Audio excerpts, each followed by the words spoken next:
Donc, du coup, la covariance de l'équation de Dirac, voilà.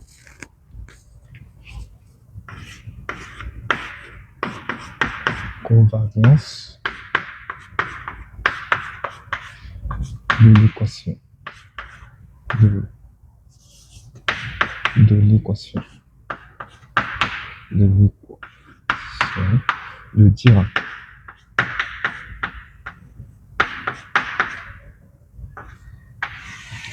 De Dirac.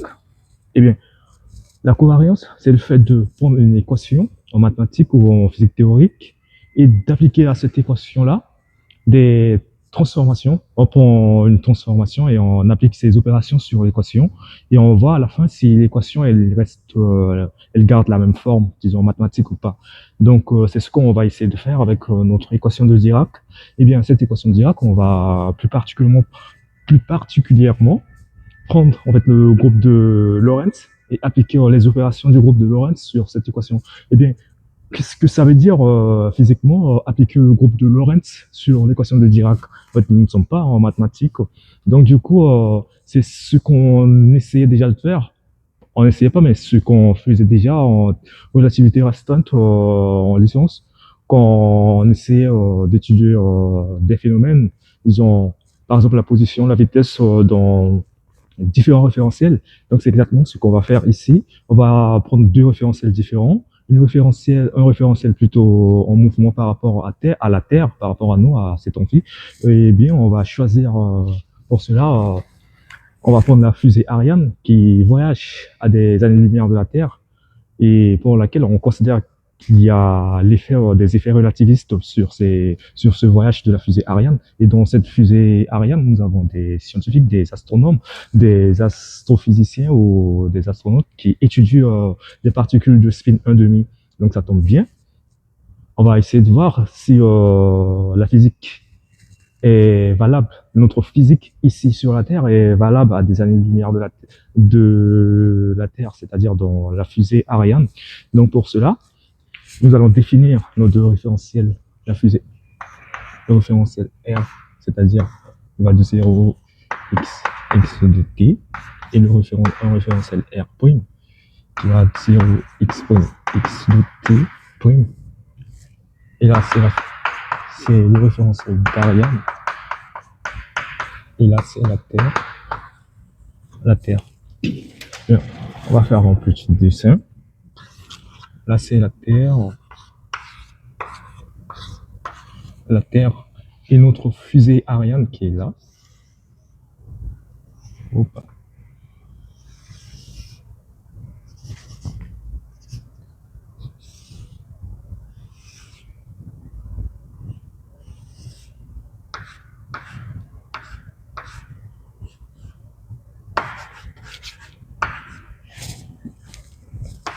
Elle voyage à des années-lumière de la Terre. Donc du coup, la fusée Ariane qui est là. Ariane.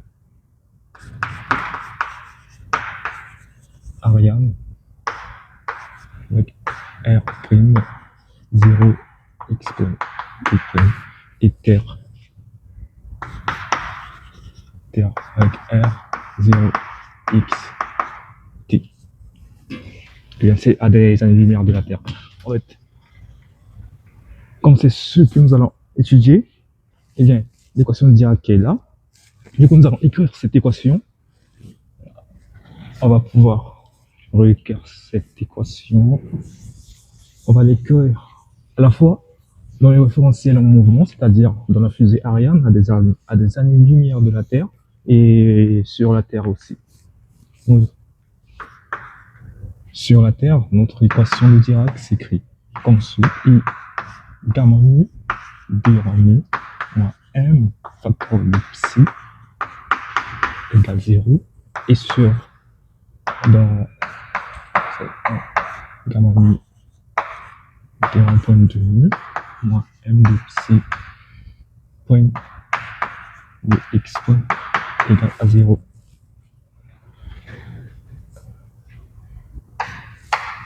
Et bien ces deux équations, nous allons pouvoir, eh bien nous allons introduire quelques propriétés, c'est-à-dire que le 4 divergence qui est là, Donc, c'est égal à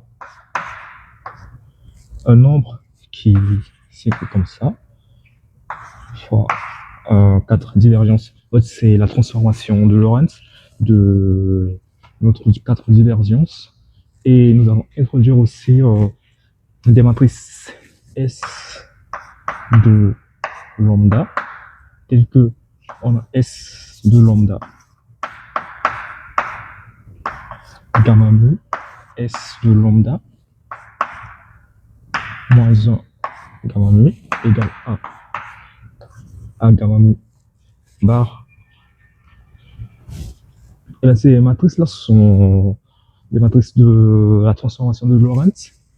Et oui, euh, nous allons maintenant définir.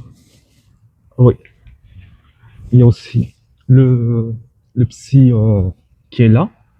En fait, il s'écrit comme ça, grâce aux matrices de Lorentz. Il s'écrit S de lambda, C de X. Et du coup, à la lumière de ça, nous allons introduire ça, injecter dans notre équation de Dirac, dans la fusée Ariane, qui est là. Du coup, tenons dans R prime. Notre équation de Dirac s'écrit alors I gamma mu. Le dérang psi prime, il est là. C'est écrit lambda mu, dérang mu. Et après, moins M, notre psi prime, il s'écrit comme suit. Donc, on le remplace. Alors, S de lambda, C de X, égale à 0. Eh bien, on fait passer le S de lambda dedans, dans la parenthèse, par associativité. En fait, cette matrice-là, la matrice S de lambda de la transformation de Lorentz, en fait, nous ne savons pas encore si cette matrice-là existe, mais en réalité, elle existe. Pourquoi je dis que nous ne savons pas? Parce qu'on n'a pas encore fait la démonstration pour prouver qu'elle existe, mais elle existe dans les prochaines séances qui viendront. Nous allons démontrer tout ça. Donc, du coup, cette matrice-là, en fait, nous allons voir aussi que cette matrice, elle commute avec les matrices gamma de Dirac.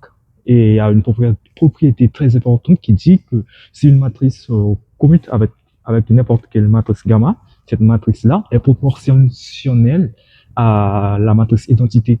Donc, du coup, tout ça, on laisse de côté, on revient là. Du coup, je passe cette matrice S2 gamma dans ma parenthèse, ce qui me donne I gamma mu lambda mu dérang mu S de lambda moins 1 S de lambda psi de X égale à 0. Et du coup, j'arrange tout ça.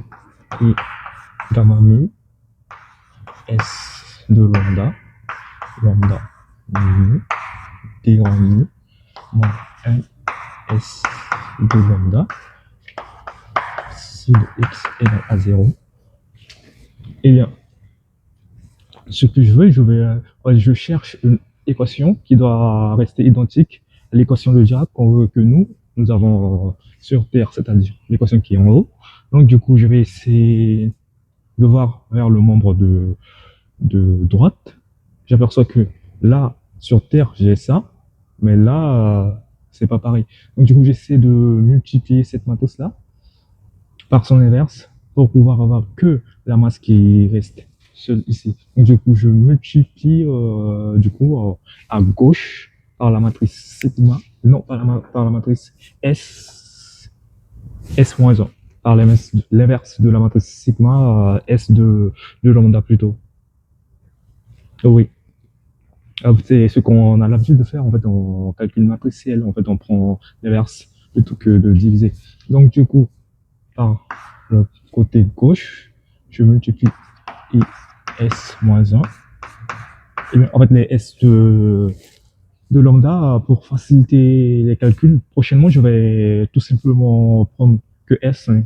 Mais cela sous-entend que il s'agit de S de lambda. Parce que vous voyez, en fait, les lambda tours, entre parenthèses, même les psi aussi, les spinors, je vais prendre, quand j'écris prochainement que psi ou que s, c'est-à-dire que c'est un psi de x ou un s de lambda. Donc du coup, j'ai ça. Oh oui, oh oui. Donc du coup, là, gamma mu, s de lambda, lambda mu, dirons mu, moins m, s moins 1 de lambda, s de lambda, psi de x égale à 0.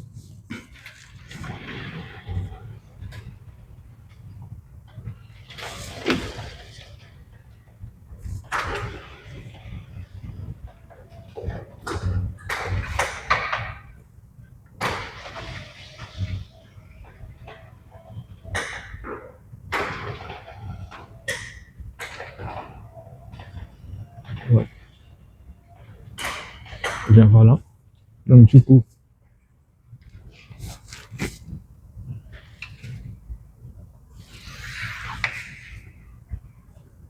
là, je réécris ce que i s moins 1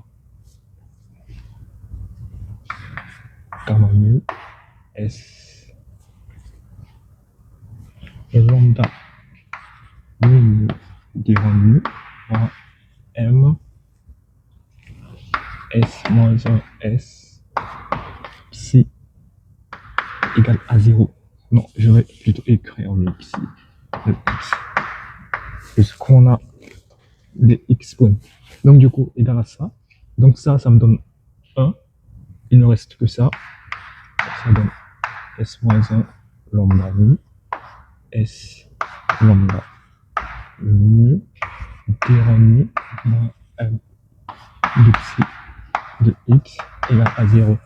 Je me rends compte que le membre qui est là, le membre de droite, il est identique à notre équation de Dirac qu'on a nous ici sur la planète Terre, c'est-à-dire les ingénieurs et les scientifiques qui travaillent à la station de Kourou en Guyane.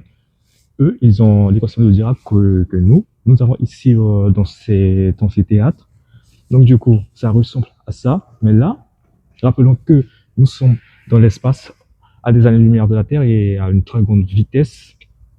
Donc du coup, là, pour pouvoir avoir l'équation de Dirac, il me faut que l'expression qui est là soit sans doute un gamma nu, un gamma quelque chose, puisque j'ai 4 divergences en U ici. Pour rester cohérent, ça devrait être égal à gamma. Ça. Donc du coup, j'écris que gamma mu égale à S moins 1 gamma mu S lambda mu ça égale à gamma.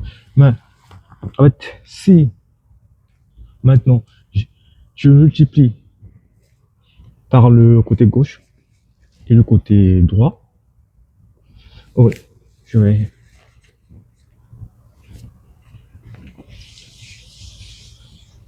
donc, du coup, là, je vais multiplier par le côté gauche par S de sigma et le côté droit par 2 ça. Oui, je vais écrire plutôt S moins 1 gamma mu S lambda mu égale à gamma mu. Je multiplie à droite et à gauche, à droite par S-1 et à gauche par S. Donc du coup, là par S et là par S-1. Ce qui me donne S, S-1, gamma mu, S, lambda mu,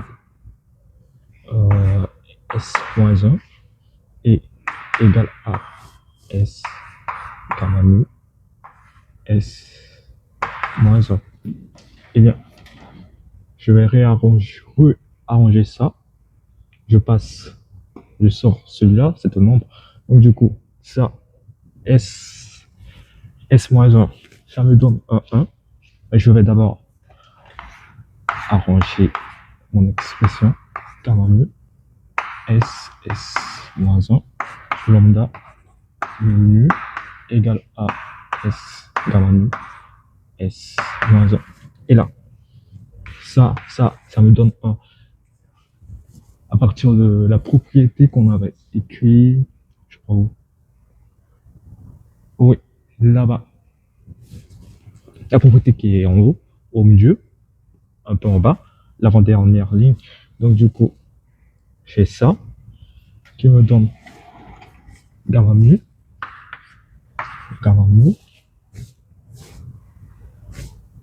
égale, non, gamma mu lambda. Oui, tout d'abord, j'ai ça. Je dis que ça, c'est un nombre. Donc, du coup, je peux le passer, je peux intervertir, en fait, l'ordre.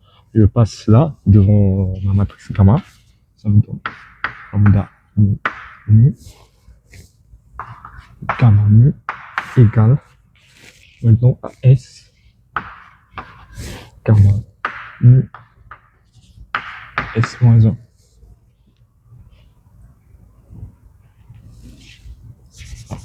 Eh bien, ça, cette partie, c'est un gamma nu. En fait, si on a, oui, c'est un gamma nu. Donc, ça s'écrira comme ça. Je peux, pour avoir un gamma nu, puisque nous sommes dans un système de référentiel en mouvement par rapport à la Terre, et notre gamma mu, normalement, c'est pour des équations qui sont sur la planète Terre. Alors là, nous sommes dans un référentiel en mouvement, donc du coup, nous avons évité d'avoir des erreurs. Nous allons appeler ça un gamma nu. Donc ça nous donne un gamma nu. En fait, c'est par rapport à la propriété qui est là. En fait, un gamma prime, ça donne ça. Donc du coup, on voit que le S gamma mu, ça, en fait, c'est la même chose en effet. Donc du coup, je vais écrire que lambda mu gamma mu égale à S gamma mu S moins 1. Ce qui me permet de ramener ça dans mon équation de Dirac, qui est là. Ça, c'est la même chose.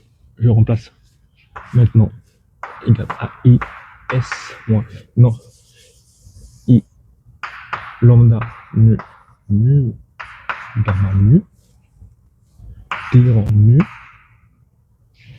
en mu moins M de psi x égale à 0. Donc, du coup, je fais ça. I lambda mu et lambda mu et là, introduisons, par exemple, si on a une 4 position qui est comme ça, et si on fait une transformation de Lorentz sur ça, ça nous donne ça, et ça, il peut s'écrire, on fait comme ça, x nu, et si on prend la 4 divergence, ça donne d en mu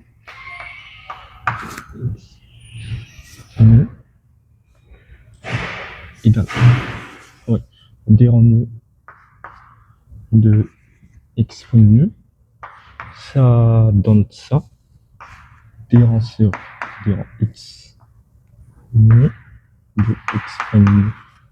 En remplaçant le x nu par sa valeur qui est là, ça donne d en sur d en x nu, d en sur d en x nu, tout ça, lambda mu d en nu. Ça, c'est un nombre, on le sort de notre règle de la formule de Leibniz pour les dérivés. Donc, du coup, ça me donne égal à lambda mu d rond sur d en x nu de x mu. Et là, ce sont les mêmes choses. Ça part, ça donne 1, ce qui me donne lambda mu, d'où c'est un nombre. Donc du coup, à partir de ça, nous nous rappelons, ouais. Et dans cette équation, en fait, il y avait, oui, 5, oui, ça. J'ai oublié quelque chose. Oui. Et j'ai ça. Ouais.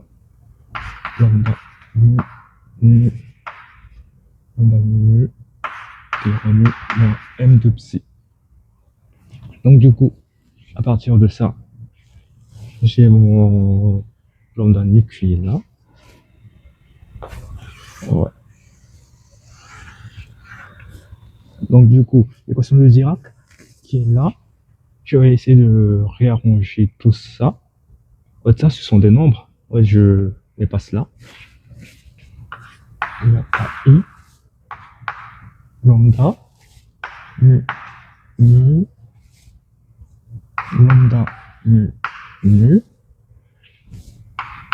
gamma nu, dire nu, moins m psi de x égale à 0.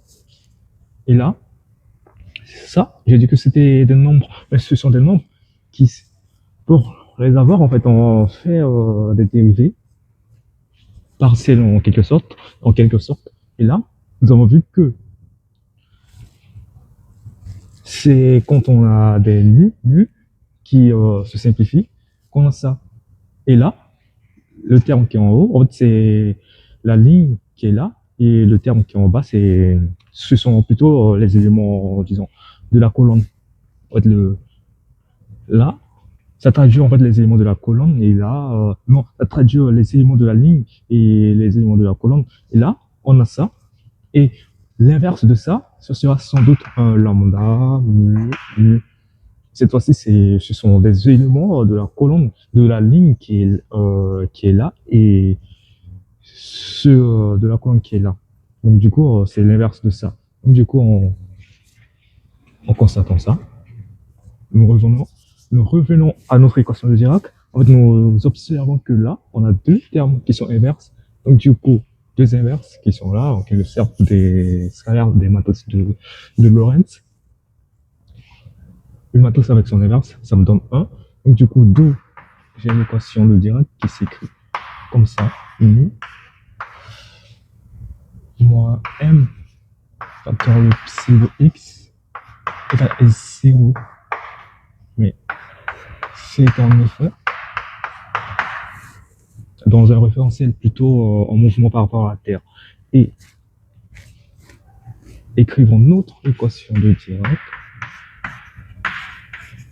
moins m de psi de x égale à 0. Cette fois-ci, c'est sur la planète Terre. 0, x et le t.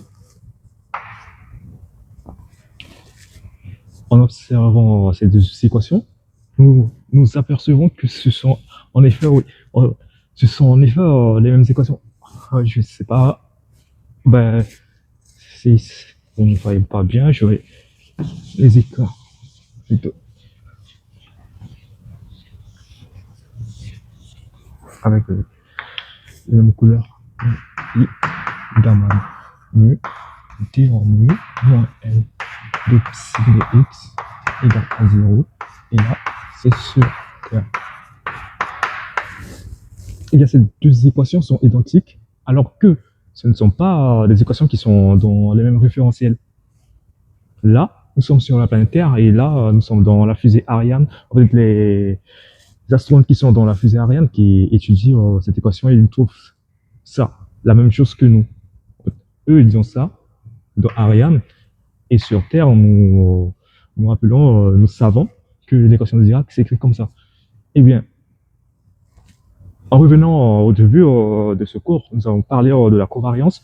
Donc du coup, nous pouvons dire que l'équation de Dirac est covariante, puisque l'équation de Dirac, après application de du groupe de Lorentz. Après, application des opérations du groupe de Lorentz sur la matrice, pas sur la matrice seule, on va être sur l'équation de Dirac, on retrouve ça.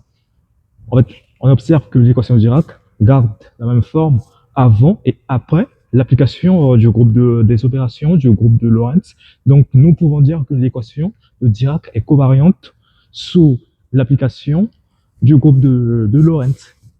Et là, mais qu'est-ce que ça, là, c'est une définition plutôt mathématique, ça. Et physiquement, concrètement, qu'est-ce que ça veut dire? En fait, ça veut dire que les équations, les matrices qui sont là, plus que les termes qui sont là, en fait, le, le spinner, ça, ça, on sait comment il agit. La masse M c'est un scalaire. Et ça, c'est une quatre divergence. On maîtrise vraiment les règles de calcul de ces éléments-là. Mais la matrice gamma, en fait, on ne sait pas si elle est, disons, hermitienne, elle est inversible, des choses comme ça, on ne sait pas. Donc, du coup, à partir de ça, de la covariance de cette équation, on peut dire que, on peut en conclure, on donne une propriété, on dira que, en fait, on dira plutôt que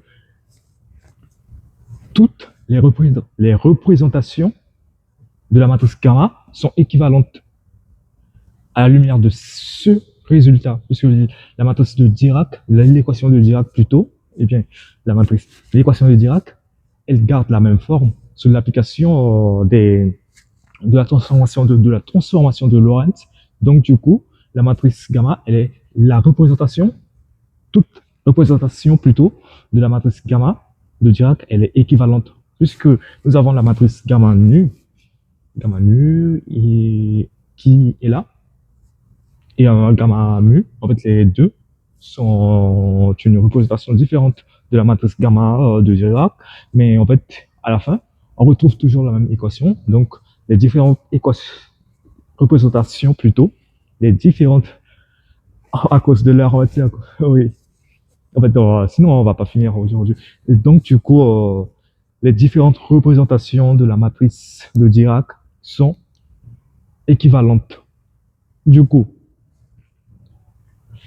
puisque c'est fait, nous allons essayer plutôt de voir quelques propriétés peut-être de la matrice gamma de Dirac. Eh bien, il n'y a plus de questions. Oh, oui. Ben, je vais essayer de voir. Prochainement, on va développer peut-être quelques éléments, aspects plutôt.